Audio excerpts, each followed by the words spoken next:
So who do you vote for Heisman right now, Michael? Wow. Tua was great for a longer stretch. And 3 weeks ago, I thought it was going to be like, Steph Curry in that unanimous MVP award. It's not going to be that now. I have a 10-year-old who all he does is watch college football. He just is falling in love with college football.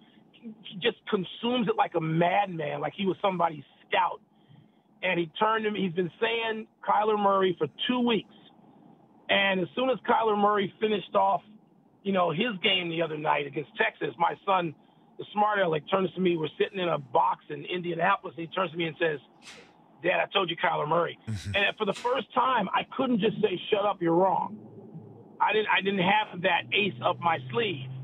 I used to vote, Rich. I voted for 20 years. I don't vote anymore. But if I had a ballot, I think I would go Tua. But this is one of those ones where I would have called scouts and coaches, assistant people I know who make a living in college football. I would have called them and relied heavily on what they thought, because I no longer can make up my mind that clearly. Yeah. What about you, by the way? Well, do you have a vote now? I do. I've never had a vote, and I'd take one if offered. But you know what? The way, and again, I might be biased because you covet what you see. That kid Dwayne Haskins, man. Tua didn't even play.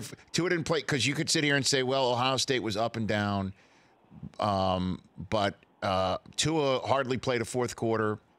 And I know what Kyler Murray's done, but Haskins right in front of you that night, what he did against Michigan, what he's been doing against Maryland when the defense couldn't stop anybody, and that's a pressure game for him because that's his hometown. I mean, that was the team that he initially everybody thought was going to go play for. I mean, his last 3 weeks have been incredible. He's closed out big time, Michael.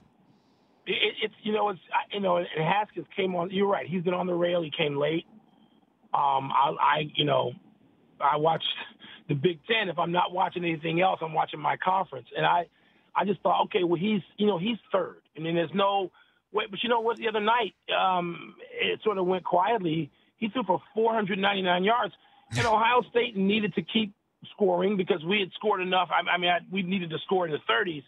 And we couldn't because Haskins stayed on the field and dominated the ball. And their clock dominance and ball possession was as a result, Rich, of their passing game.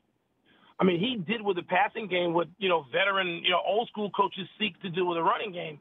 And you're right. I've gotten to see, too much of an eyeful of him. But I think I would vote Tua, Murray, and Haskins. I think I would. But again, if I was doing this, college football for a living like I did for a long time, sure. I would sit and I would be open to convincing, to persuasion, because those three kids have been absolutely fabulous. And the one thing Tua has done is he's done it all season, and he's done it where they're beating people by margins that teams just don't win by consistently anymore. The Rich Eisen Show, weekdays at noon Eastern on Audience.